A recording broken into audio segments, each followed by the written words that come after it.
Hey guys, welcome back to Enrique's Do It Myself. So today we're going to be doing end tables for a living room because we got a little more modern furniture. The supplies for this video, I'll put the link in the bottom of this video, that way you know what we use, but I'll go ahead and tell you guys. So I got these hairpin legs. I think these are 18 inches if I'm not mistaken. These are from Amazon. By the way, this video is not sponsored at all, so don't think it is. I'm still not getting paid for these videos. But we went ahead and got some Rust-O-Lium spray paint, spray painted them gold just because we do have gold accents in the living room. And I'll actually take a little video of the living room, that way you guys can see what we're working with, and I'll put it in here somewhere. And then we also got wood. I'm not sure what kind of wood this is, but it's really up to your preference what kind of wood you want to use. I try to get something that's a little lighter versus something that's heavier, only because if I want to move this table, I don't want to struggle with it. So this is a 1x8x6. Or 1x6x8, one of those. And we're gonna cut this into 4 pieces. This is actually gonna be the tabletop. And then we got this guy right here. It's a 1x4x6. And we're gonna, I don't know how we're gonna cut this one quite yet. I'm gonna figure it out in a minute. Like I've told you guys, I do videos without testing them out, only because I want y'all to see the mistakes and to see what can go wrong and to see how to fix those mistakes. This is going to be the frame of the table. And of course, we're going to use some of this as well to build like a block, little blocks, and stack them up so that it makes the table a little higher. The only reason we're doing that is because I don't have a saw that can cut a 4x4 quite yet. And the last time we did a coffee table, we struggled a lot to get the pieces of wood to be straight. So the leg was kind of wonky. The table kind of teeter-tottered. We had to kind of figure something out to do with that. And then we have the 6D 2-inch nails. That's what we're gonna stick the frame together with and all that jazz. All right, so let's go ahead and get started. So guys, so I measured the piece of wood, and even though it says it's an 8x6, a 1x6x8, it's actually a little more than that. So what I'm gonna do first is I'm gonna measure 24 inches, and then I'm going to cut it. And then I'll measure again, because every time you cut wood, you lose a little bit of wood. So I want to make sure I get even measurements. Alright guys, so let's get started. Oh, well, I don't need my apron on yet because I'm not cutting anything. Alrighty, so we got 24, which is 2 feet, of course. Let's get it straightened. And by the way, the only reason I have 2 pieces of long wood is because I'm going to make 2 tables at a time, but I don't know if I'm going to show you guys me doing that, because I know I'm gonna mess up terribly. But then again, that would make it fun. The measurement is right here. Draw a line across. Alrighty, let's get to cut it. Ready? I should probably have goggles on. Ready? Set. Okay, 1 piece. Should we measure it again? Ready? I feel like Tim the Toll Man. Okay, so after cutting everything up, the table's going to measure out to 24 by 22. And so we've decided that we're gonna cut these 18 inches. 5 pieces of 18 inches, because I'm going to do 1 piece, 1 piece, 1 piece, 1 piece, and then 1 across the middle. Just to support the middle of the table. That's what I have planned so far. I may not need that middle piece, but it'd be a lot easier to create the table if I had the middle piece. You nail the 2 sides, it'll wobble. I'm gonna test it out to see what it looks like, and then I'll let you guys know what it comes out to be. All right, let's start measuring, and we're gonna do the same thing for these. We're going to measure the 18. Why did I bring this guy over? You're gonna measure the 18 inches. So I'm using the measuring tape to measure the 18 inches, and then after the measuring tape, I'm using this, I forgot what this is called, triangular angle, something. And then I cut. You measure this one too. Word of the day is también in Espanol, which means also. For those of you that don't speak Espanol, now you know at least 1 word. Time to cut. Alrighty, so now that we've cut the wood, we're gonna go ahead and frame it out to where we want things. So the way I want it is like this. I'll adjust it in a minute. 1 in the middle. Squeeze in the middle, smack there. So that's how I am going to want it. Look. That's the shape I want it. And then I'm gonna go ahead and nail the sides first, and then I'm gonna nail the middle in. Alrighty, so let's get to that. Somebody is scared for me to nail on this table. scared to nail on this table myself. This is a big hammer. Should I use another hammer? I need my assistant to come in. What's that? There you go. Almost that.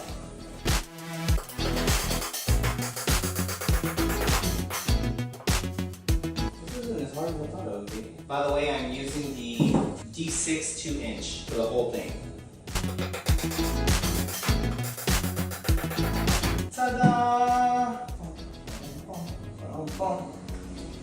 I should probably like sand all this down before putting the tabletop. It's gonna be hard to sand once you have the tabletop on it. Echo! So my hand. Gotta be smart to move that out of the way, huh?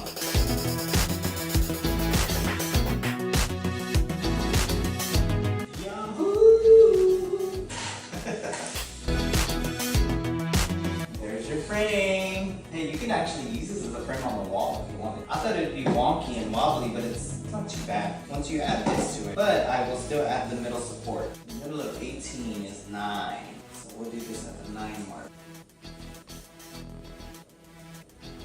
Draw a line straight across it so I know where to stick the nails.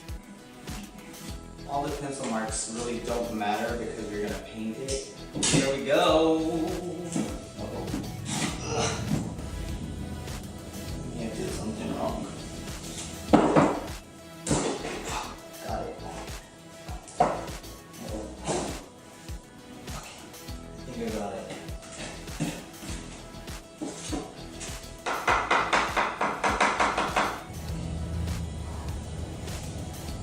We're okay here, okay? We got this. Now on the other side. How you hold the hammer? Or is this how you hold the hammer? Who knows? I'm holding it like this. There's your frame, amigos. Alright guys, so we already eyed the frame. Homie over there just helped me hold the wood while I cut. I did the frame, so we're gonna go ahead and sand before we put the frame on the tabletop, only because it's easier to sand now than to sand later. Alright? So that's what we'll do.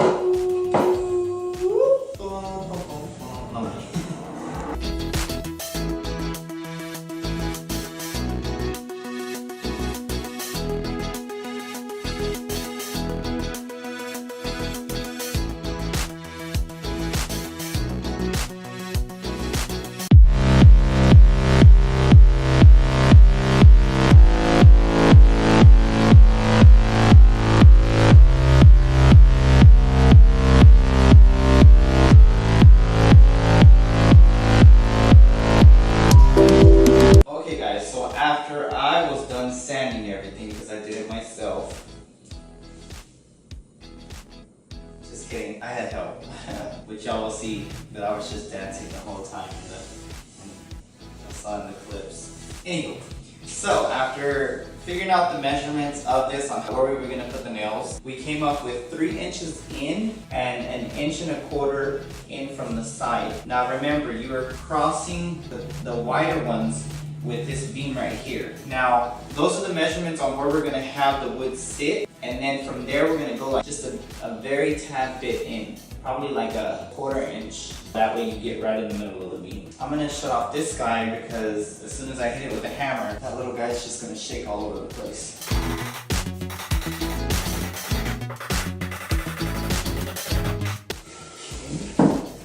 Next piece.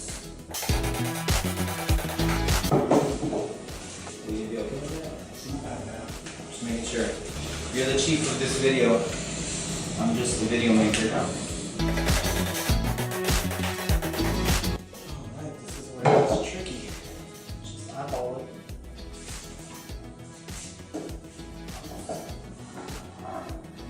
Yeah.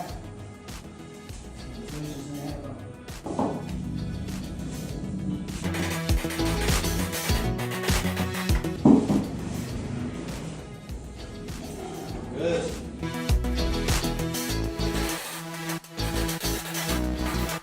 Dang, shawty, that looks good. We got it. Now we just need to create a piece of wood right here, only because I'm gonna put this right here and it'll support it already. So I just put nails through the piece of wood right here. Okay, what we did was I just grabbed a piece of wood, measured how big these are, drew a line, cut. That's all I did. Simple. So what I did was I just nailed it from the side. I did 2 nails on one side and 1 nail on the other side, just so that it holds in place and it doesn't move. I measured it out so that I wouldn't put a nail right where the screws are gonna go. Sorry for the noise, but we are outside. We're going to paint these legs. It might be a bit windy, so you might be able to hear wind too. I probably should put on my phone over there. So let's get started.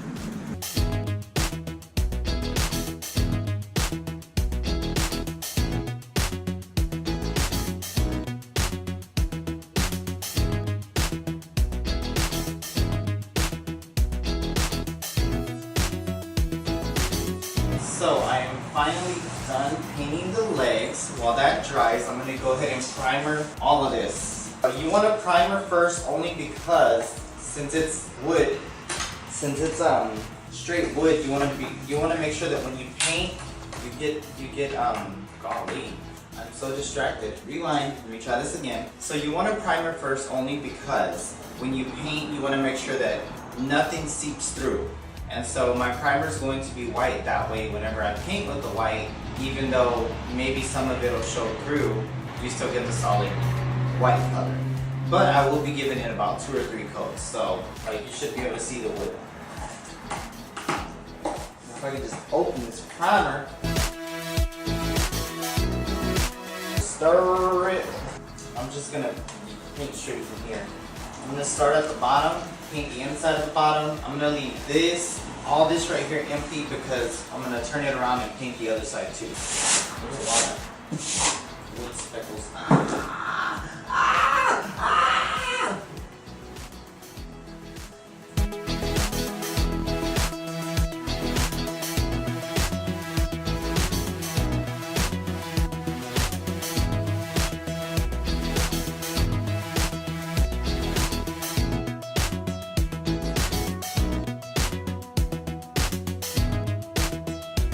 Alright guys, so I finished putting the primer on both of these tables. Now it's time to do the paint. So I got this little can of, I got it at Walmart. It's called Interior Satin, and it says it's for walls and trimming, and it's white. The color of white is the number 22145. Alright, all you're ready. I shook it, but you can actually mix it. So I did 2 layers of the primer, and then now I'm just doing the paint. That primer dries really fast because it's pretty much like a satin, or what do they call it, the eggshell. It dries really fast. So as you see, I'm doing strokes all the way across after I'm done, only because you don't want to have lines. Like you don't want a line that starts from here and then you go down, because then you have a line right there. I don't know why, but I just love painting. Like I love painting. Like sometimes people will tell me, hey, come over and help me paint. And I'm like, hell yeah, because I love to paint walls. It's just satisfying to me. I don't know why I'm weird like that. Not the smell, it's just the whole concept of just painting, I guess. I don't know. So earlier when I was doing the primer, I totally forgot to put my apron on. So I may have stained this YouTube shirt already. So I may not be able to wear it out in public anymore if I can't get the stain out. But that's alright, I'll just call my brother and say, hey, make me another shirt. Try to get it into the cracks so you don't see like the dirt parts. Now mind you, I'm going to do like probably 2 or 3 coats of this paint also, so if you don't get it all covered in the first coat, it's fine, because I'm going to go over it again. And you see how I have paint dripping right here? I'm going to address that before you end up with drip marks.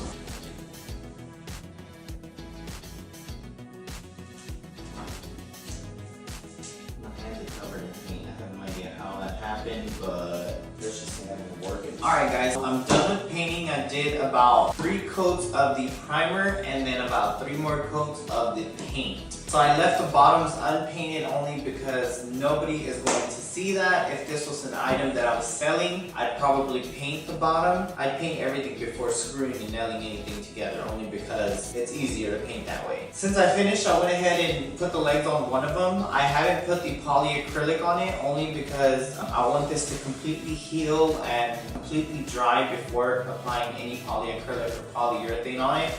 Now, I'll show you guys the bottom. This is what I ended up doing to the bottom. So I ended up cutting these little blocks to put the legs on. Now, there was an easier way to do this. The only reason we did not do it that way is because the legs were too short, and so I had to raise up the table a little more than what I expected to. So we went ahead and created these little blocks. And then after that, what I ended up doing was I grabbed the drill and I made drill holes where the legs need to be. So I measured it out. I put a drill hole, drill hole, drill hole, drill hole before applying your screws. Because it's a lot harder if you try to put the screw straight in versus making a drill hole, however you say it. Making a hole before putting the screw in. So the screws that we are using are the 3/4 by 8, and they're called wood screws. Now these are flathead. I recommend you to do the Phillips because Phillips are easier to screw in when you're in small spaces. Flathead screwdriver just slides every time you try to screw it in. This is the finished product. It would shine a little more once we get the polyacrylic on it, but this is it. Pretty neat. I'll show you guys what it looks like with the table there. If you like this video, don't forget to give it a thumbs up. You can always follow me on Instagram at Enriquez Do It Myself. You can hashtag or you can put the @ with Enriquez Do It Myself. That way I can see you guys try this project out. Thanks for watching, guys. Here's the finished product, guys. It looks awesome. They fit perfect with the furniture and the whole ensemble going on.